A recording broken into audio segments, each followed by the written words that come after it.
Қазақстандағы бизнестерде, эксперттерде блогерлермен дым-дұрыс жұмыс жасай алмайды. Примерно 1 миллион теңге, 700 мың теңгеге блогерлерден бір реклама сатып алады. Айына, жылына 1 рет жасайды соны, и сосын күтеді. Барлығы осы блогерден келеді. Ничего, блогерге реклама бердік қой, рекламаға ақшасын бердік қой, сол әкеледі бізге. Продажаны так біледі, подписчик те келеді, барлығы соған келеді деп ойлайды. Бірақ негізі ол олай емес. Неге? Өйткені сіз 1 рет қана инфополиядан шықтыңыз, барлығы көрді, 3 күннен кейін барлығы ұмытылады.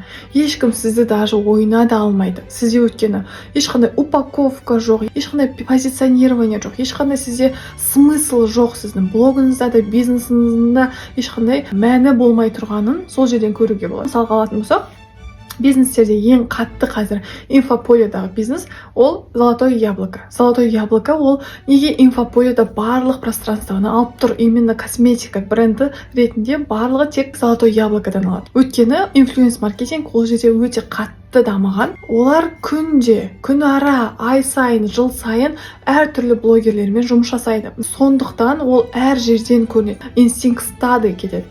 Соны қолдану арқылы золотое яблоко өзінде қаншама миллиардтаған оборот жасайды.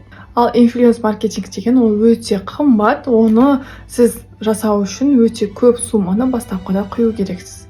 Сондықтан оны бір касание түрі ғана ретінде қарау керек. Ал өзіңіздің именно позиционированиеңізбен, личный брендіңізбен, өзіңіздің бизнесінің құрылымымен, смыслдарымен жұмыс жасасаңыз, бизнесіңіз өзі ақ басқа касаниялармен бизнеске, клиентті де продажаны келіп тұрады. Ал ондай продажаны жасау үшін сізге алдымен жүйе керек. Маған жүйе сөзін жазып кетіңіз, мен сізге тегін разбор жасап беремін.